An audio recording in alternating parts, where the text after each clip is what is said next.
Viewers, India के बाद अगर कोई मुल्क पाकिस्तान का दुश्मन समझा जाता है तो वो इसराइल है। और शायद यही वजह है कि इसराइल दुनिया का वाहिद मुल्क है जिसे आज तक पाकिस्तान ने कबूल नहीं किया।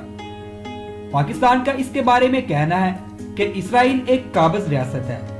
इसने फलस्तीन की सरजमीन पर जबरदस्ती कब्जा किया हुआ है और यही वजह है कि इसराइल पाकिस्तान को अपना दुश्मन समझता है और ये पाकिस्तान की मुखालिफ कुव्वतों के साथ मिलकर पाकिस्तान को नुकसान पहुंचाने की कई मर्तबा कोशिश कर चुका है।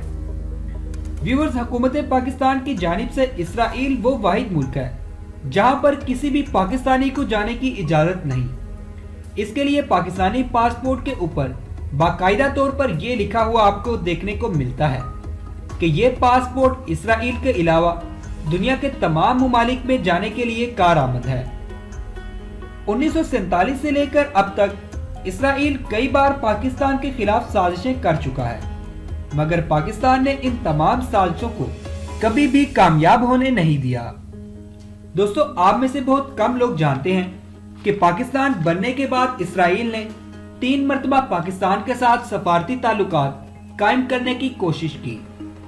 पहली मरतबा 1947 में इसराइली वजीर आजम ने बानी पाकिस्तान मोहम्मद अली जिन्ना को एक टेलीग्राम भेजा, लेकिन कायद आजम ने इसका कोई जवाब ना दिया।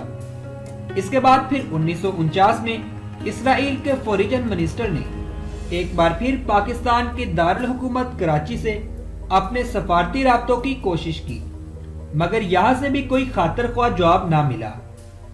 इसके बाद फिर इसराइल ने अपनी आखिरी कोशिश उस वक्त की जब भारत में मौजूद चंद दर्जनों यहूदियों को पाकिस्तान के रास्ते इसराइल ले जाना था। इसके लिए इसराइल ने पाकिस्तान के लंदन में मौजूद सफारत खाने से राब्ता किया, मगर पाकिस्तानी सफारत खाने ने इसे फौरन रद्द कर दिया। यूं इसराइल ये बात जान चुका था कि पाकिस्तान किसी भी तरह से इसराइल के साथ दोस्ती नहीं करेगा, और करता भी क्यों, क्योंकि पाकिस्तान एक इस्लामी मुल्क है, जबकि इसराइल फलस्तीन की सरजमीन पर यहूदियों का कब्जा किया हुआ मुल्क है और ये शुरू से ही इस्लाम को नुकसान पहुंचाने की कोशिश करता रहा है। इसके बारे में इंशाल्लाह मैं एक अलग से वीडियो बनाऊंगा और आपको बताऊंगा कि इन यहूदियों ने किन किन हथकंडों के जरिए इस्लाम को नुकसान पहुंचाने की कोशिश की है। व्यूअर्स, 1967 में सबसे बड़ी चोट इसराइल ने उस वक्त हमें पहुंचाई जब इसने बगैर किसी ऐलान के ईद के दिन 3 इस्लामी मुमालिक जिनमें जॉर्डन, सीरिया और इजिप्ट की फजाइया को बमबारी करके मुकम्मल तौर पर तबाह कर दिया गया। ये वो वक्त था जब पूरी उम्मत मुसलमान के दिलों में इसराइल के खिलाफ सख्त गम गुस्सा पाया गया।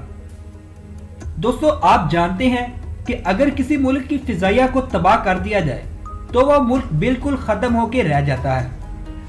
तो इसके लिए फिर इन अरब रियासतों ने पाकिस्तान की फिजाइया से मदद तलब की, जिसके बाद पाकिस्तान के कई दस्ते इसराइल के खिलाफ लड़ने के लिए अरब भेजे गए। व्यूअर्स, इस जंग को दुनिया 6 डे वार के नाम से भी जानती है, क्योंकि यह जंग 6 दिन तक जारी रही। इसके बाद 1973 में एक बार फिर पाकिस्तानी अफवाज को आजमाया गया। इस वक्त इसराइल ने शाम और मिस्र दोनों के साथ जंग शुरू की। फिर पाक फिजाइया का एक दस्ता भेजा गया। इस दस्ते में 16 हवाबाज शामिल थे। इनके वहां पहुंचने से पहले मिस्र सीज फायर कर चुका था, मगर शाम अब भी जंग की हालत में था। तो फिर 8 पायलटों को शाम की फिजाइया में इसराइल के खिलाफ लड़ने के लिए भेजा गया। व्यूअर्स, यहाँ पे इन 8 हवाबाजों को मग 21 त्यारों में उड़ान भरने को कहा गया, जिन पर सवार होकर ये दुश्मन के ऊपर टूट पड़े और इसराइल के 4 F4 फैंटम त्यारे और 1 मिराज त्यारे को जमीन पर गिरा दिया, जबकि इसके बरक्स इनका कोई भी जानी और माली नुकसान नहीं हुआ। व्यूअर्स, इसके बाद 1981 में इसराइल ने एक खुफिया मिशन प्लान करके इराक के एटमी रिएक्टर को तबाह कर दिया, जिसके बाद उसकी नजरें 1984 में पाकिस्तानी एटमी रिएक्टर को तबाह करने पर थी और इसके लिए वो इंडिया के साथ मिलकर पूरा प्लान तैयार कर चुका था। अब बस इस प्लान को एग्जीक्यूट करना था।